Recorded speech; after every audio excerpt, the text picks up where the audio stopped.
Sabi ko huwag kaming istorbohin. Dad, emergency to. Si Marnie, tungkol daw kay Rosa Camila tsaka kay Ernestina. O, Iluminada, bakit? Ha? Istorya. Yes, sir. Pwede ba lumabas na muna lahat? Ang dapat na dito lang ang immediate family. Let's give them privacy. Dali! Emil, Elaine, dito lang kayo. Alberto. Tawagan ng PNP. Ang mga amo ni Yabes, pati si General. Sabihin na gusto ko, total news blackout. Yes, Dad. Round-the-clock security. Sabihan ng mga tauhan natin na walang magsasalita. Pag may lumapit na press, walang sasabihin. Isipin ang mga bibig!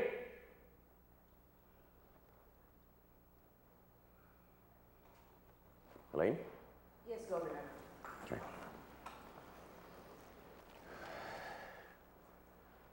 Beef up ang security nila, Sharina at Alicia. Yes, go.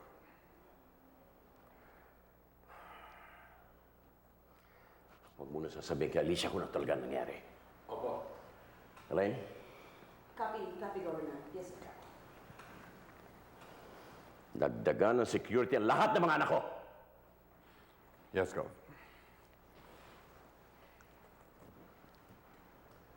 Nasaan nga pala si Paloma? Si Governor, na wag... Alicia, Bakit?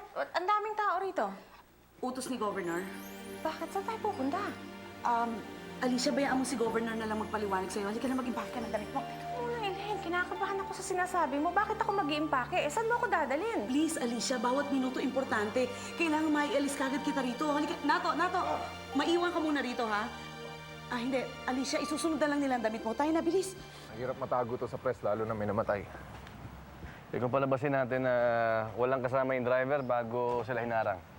Sige, pero hindi ko mapapangako sa'yo matatago to sa press na matagal, ha? Alberto? Jor. Tinawagan ako ni Governor. Nakunan niyo na ba ng Tartrack impression yan? Alam na mga tao ko ginagawa nila, Yabes. Wala akong nakitang roadblock sa aking mga dinaanan. Kung kayo ang unang inimbita rito, dapat naglagay kayo ng checkpoint. 3 kilometers radius. Baka hindi pa nakakalayo rito. Maraming pwede mangyari within 30 minutes. Baka gusto ni Gob ng news blackout, maglalagay ka ng checkpoint. Hindi nagtaka mga tao. Basta gagawin natin ang lahat ng magagawa natin. Dali! Pwesto na, pwesto! Dali, pwesto kayo! Pwesto na! Ang babagal nyo! Bakit bigla-bigla naman ata kayong pumasok dito, Panyero? Sorry, Amanda. Come in. Importante lang. Utos ni Gov na huwag muna kayong lalabas ng bahay. Aba, sobra-sobra naman ata ang pakikialam mo yan. Bakit pa dito? Itong utos ni Gov, eh. Mas ligtas ka raw dito, Alicia. Ligtas, ano ba nangyayari? May security threat pa kay Leandro? Please, huwag mo na akong tanongin. Bayaan mo lang si Gov mismo magpaliwanag sa'yo. I promise you, pagkatapos, hindi matatapos ang araw na to, malalaman mo ang detalye. Ano ba ang sitwasyon? Naku, hawakan mo muna ako. Alalayan niyo, Ma'am Alicia niya. Diyos ko! Alam mo, magkakaproblema tayo dito na naman. Kay Iluminada to eh. Naku, huwag mo na yung problemahin. Sa ganitong situation, naku, huwag na nating iniisip si Iluminada. Ay, ano nga ang sitwasyon? Di mo naman masabi-sabi sa akin, no?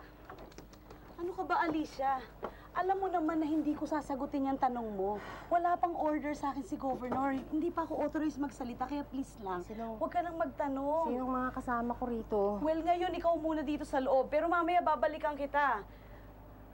Kung meron kang tanong, andyan naman yung mga bodyguards. Halika, papakita ko sa'yo dito. Sige. I'm under instruction na magdagdag dito ng security. Maniwala kayo para ito sa inyong proteksyon. Kami lang ba ang ginaganito? Hindi. Lahat ng tatlong pamilya. This is a preventive measure. Preventive measure? Dad? Opo. Yes, Dad. Okay. Hindi nga daw tayo pwedeng lumabas. Bakit raw? Basta sumunod na lang daw tayo sa utos niya. Eh, paano si Lucinda? Hindi pa siya umuwi.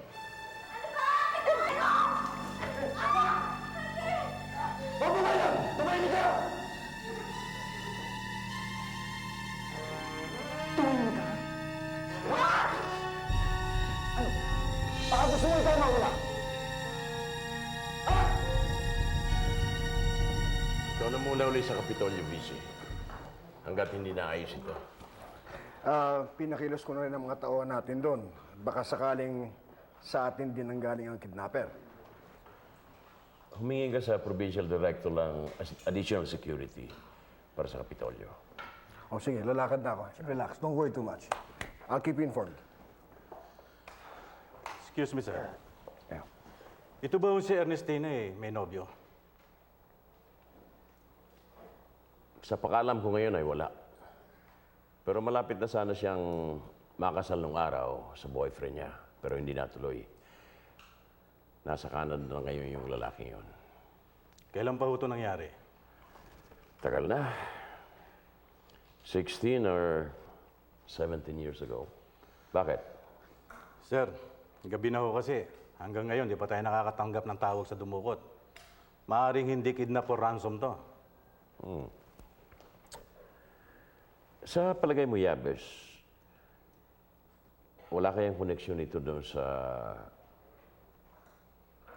assassination attempt sa akin? Tinitignan pa na ho namin yung angulo na yan.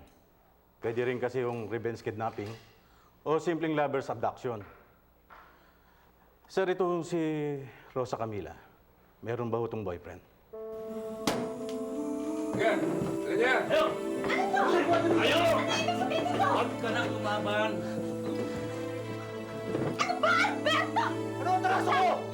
Itawan mo nga siya! Wala kang karapatang gawin sa kanya to!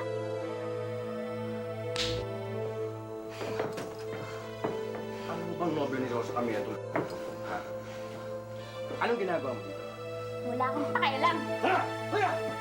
Ano ba? Hindi nyo siya may lalabas! Wala kayong karapatan! Magmamatayan tayo! Ikagulan akong magpagulo!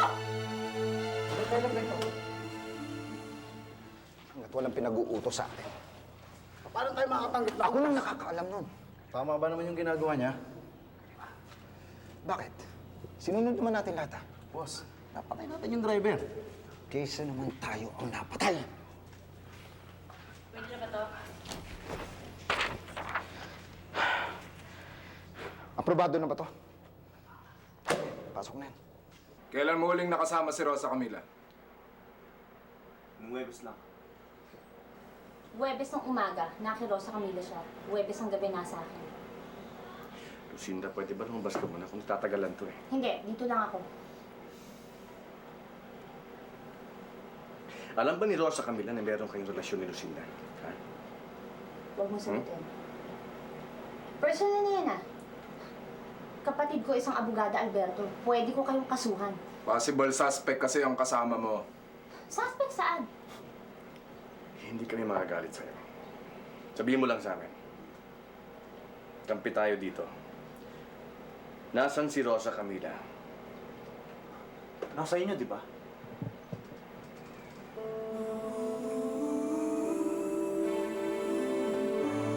Bakit? Ano nangyari ba sa kanya?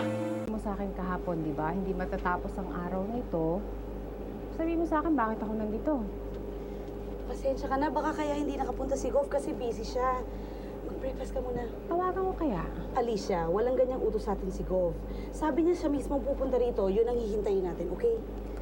Alam mo, tinatawagan ko yung telepono ni Rosa Camila. Anong ginawa yun? Pero wala naman sumasagot eh. Huwag mo na uulitin yan, Alicia, please. Bakit ba ang daming hindi pwede? Sabihin mo na nga sa akin. I'm sorry, pero wala. I'm sorry, Alicia. Ay, kung hindi pwede, aalis ako dito. Hindi ako pwede dito para akong preso. Teka, hindali. Can you just give me a minute?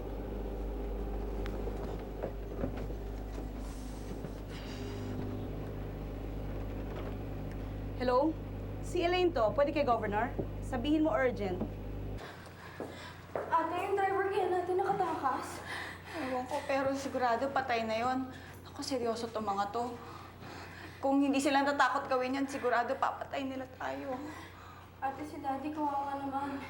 Eh, hindi pa tapos yung pagpatay sa kanya. Ito na naman. Siguro nag-aalala na yun. Hanap na nila tayo ngayon. Huwag lang sanang matakot at tumataw. Huwag sana sila magpanik. Baka patayin tayo to. Ate! Sino sa inyong dalawang paborito ng daddy? Sino?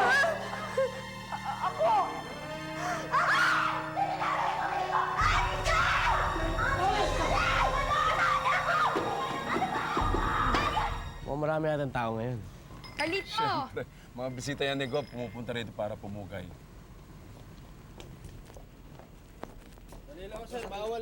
Oy, huwag niyo ano yan, kaibigan ko yan. Oh, di ba may rehearsal ka ngayon? Eh, paalis nga sana ako eh. Kaya lang, grounded kami lahat dito. Grounded? Hindi mo ba alam nangyari kay Rosa Camila?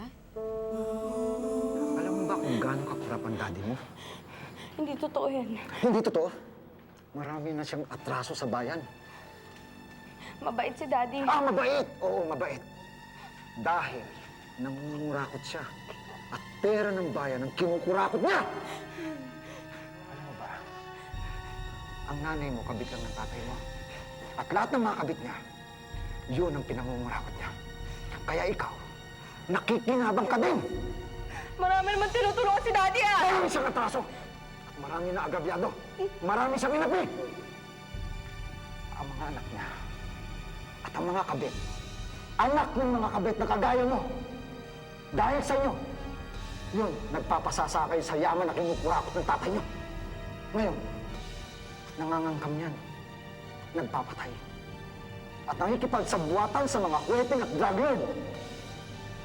Ang haba ng listahan, ano? Yun ang mga kasalanan ng tatay mo. Ngayon sabihin mo sa akin, may pagmamalaki mo ba ang tatay mo? Ha? Hindi totoo yan. Hindi totoo yan! Hindi totoo yan! Oh, Alicia, si Governor ang pupunta rito mismo. Eh, bakit hindi ako kinausap? Gusto niya kasi personal kanyang mapaliwanagan, okay? Hello? 100 milyon para dito kay Rosa Camilla. At 100 milyon din para kay Ernestina. Mabuti pa, sabihin mo yan sa kabit mong gobernador. Hello? Hello? Hello? Alicia, bakit? Anong sabi? Ano nangyayari, Elaine? May nangyari ba kay Rosa Camila at Ernestina? Bakit may humihingi ng ransom? Elaine, unfair to sa akin. Ako ang unang dapat makaalam. Anong nangyayari sa anak ko? Wookie, come here. Come here.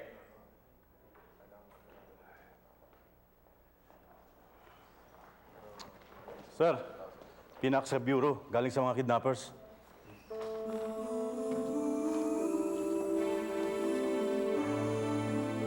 Kilusan ang magpapalayang masa. Bagong grupo ito. Ngayon lang namin narinig yan, sir. Wala naman nakalagay tungkol sa ransom. Puro paratang sa akin nakasulat dito. Totoo ba ito? Nakapagtataka, kung idilihi ang grupong yan, dapat ipinaksen sa media. Pero wala pa raw sila natatanggap na ganyan. Professional yung pagkakadukot, pero may isang bagay pa rin na nakakagulo sa akin hanggang ngayon. Yung pagkakabaril sa driver. Hindi ba dapat binaril? Hindi yun. Binaril sa tiyan. Eh usually kapag professional, pinupuruan sa ulo, di kaya sa dibdib, di ba? Wala lang sa plano nila ang pumatay. Ganun lang kasimple yun, Major. Sir, may ransom demand na daw ho. Itinawag kay Alicia. Ito po si Elaine. Hello, Elaine? Meron ba kayong nababalitaan dyan? Maraming tao kina Daddy? Bakit unusual ba na madaming tao kina Daddy? Minomonitor ko nga sa TV eh. Pero wala akong nakukuhang balita. Parang kudeta. Basta, ayaw kami palabasin dito eh. Oo nga. Madaming pulis din. Aba, teka muna. Eh kung buong araw na sila nandyan, eh iba na yan. Aba, syempre. Pero teka muna, nakakapagtaka lang dahil hanggang ngayon, eh hindi pa naman kami nababalitaan ng... Hindi ko kayo pwedeng pumasok. Wala akong instruction, ma'am. Bakit hindi? Bahay ko to. Ma'am, yun ang bilin sa amin eh. Bisita ko to. Huwag kayong makialam. Papasukin!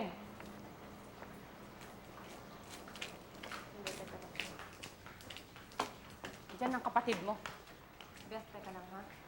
Ano ba nangyayari sa bahay na to? Parang nagkwartel ah. Dito muna si Nestor. Good afternoon po. Oh, bakit ganyan tingin nyo? Bakit ba parang tense kayo lahat ha?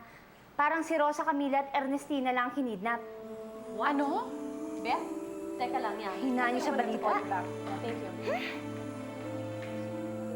Hello? Yes. Nandyan pang news editor ninyo? This is Attorney Amanda Montemayor and I would like to make a statement, please.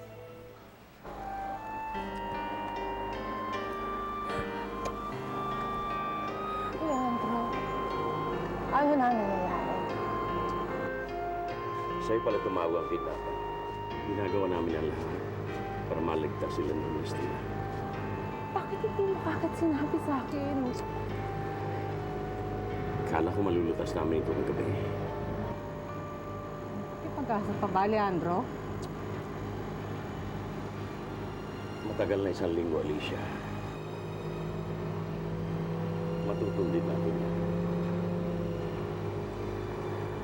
Kung sino man sila, nagkamali sila ng piniling kahoy.